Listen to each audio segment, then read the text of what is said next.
The Samsung Galaxy S25 family is widely believed to be officially announced on January 22nd, with multiple rumors and a leaked teaser all mentioning that date.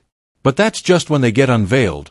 You may also have been wondering when exactly they will become available in stores.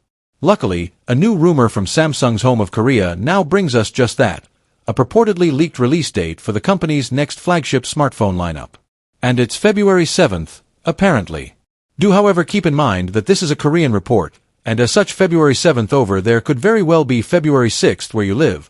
The January 22nd announcement is actually taking place on January 23rd in Korea because of time zone differences.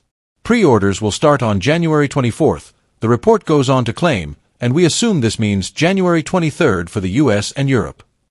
Pre-orders might ship early, allowing people who pre-ordered to be the first ones to enjoy their brand new Galaxy S25 device.